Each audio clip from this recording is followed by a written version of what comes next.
নির্বাচনী প্রচারণার ১৩তম দিনে ভোটারদের দাঁড়ে দাঁড়ে ব্যস্ত সময় পার করছেন ঢাকার বিভিন্ন আসনের বিএনপি মনোনীত প্রার্থীরা। ভোট চাইছেন ধানের শীষের পক্ষে, দিচ্ছেন নানান প্রতিশ্রুতিও। আরও জানাচ্ছেন ওমর ফারুক। রাজধানীর ধোলাইখালে নির্বাচনী প্রচারণায় অংশ নেন ঢাকা ৬ আসনের বিএনপি মনোনীত প্রার্থী ইশরাক হোসেন।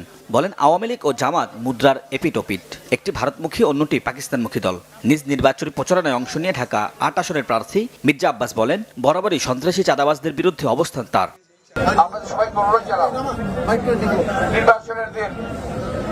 নির্বাচন কেন্দ্র পাহারা দেবেন, অনেক পরিশ্রম করে আজকের আমার এই অবস্থা। এই অবস্থা একদিনে হয় নাই। আপনারা আসতে চান আসেন, তবে একটা কথা বলে দিয়ে যাবো, এই সমস্ত ছেলেমেয়েদের প্রতি দয়া করে একজন মানুষের বিরুদ্ধে উচ্চারণা করে নিতে হয় যায় না। তারা ইতিহাসকে বিকৃত করার চেষ্টা করছে এবং এই বিষয়ে যার উদ্ধৃতি দেওয়া হয়েছে কর্নেল অলি আহমেদ, উনি নিজেও এটা সম্পূর্ণ অস্বীকার করেছেন এবং বলেছেন যে এটা অসত্য তথ্য। তো আমি জানি না আসলে তারা কি কারণে এই ধরনের বিতর্ক সৃষ্টি করছে। তারা আমি বলবো যে এটা আসলে বাংলাদেশের জনগণ এটা কোনোদিনও মেনে নেবে না এবং আগামী ১২ তারিখেই তারা ব্যালটের মাধ্যমে তাদের জবাব পেয়ে যাবে।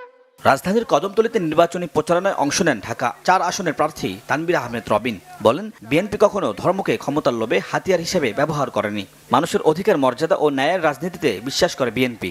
বিএনপি শুধু স্বপ্নে বিভোর থাকে না, বিএনপি দেশের মানুষকে নিয়ে স্বপ্ন দেখে, সেই স্বপ্ন পরিকল্পনায় নিয়ে আসে এবং সেই পরিকল্পনা বাস্তবায়নের মাধ্যমে বাংলাদেশের মানুষ, বাংলাদেশের মাটি, বাংলাদেশের স্বাধীনতা সার্বভৌমত্ব রক্ষার ক্ষেত্রে ভূমিকা রাখে।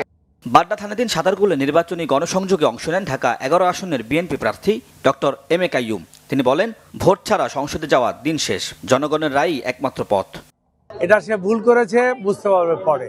এগুলি মিথ্যা জিনিস নিয়ে দৌড়াদৌড়ি করে লাভ নাই। ভোট মানুষের কাছে মূল্যবান, ভোট মানুষ অনেকদিন পর ভোট দিতে সুযোগ পেয়েছে, সুতরাং তাদের কাছে আসতে হবে।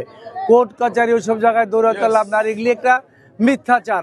উত্তরায় গণসংযোগে অংশ নেন ঢাকা ১৮ আসনের প্রার্থী S M Jahangir. Omar Faruk, Bangla vision, Dhaka.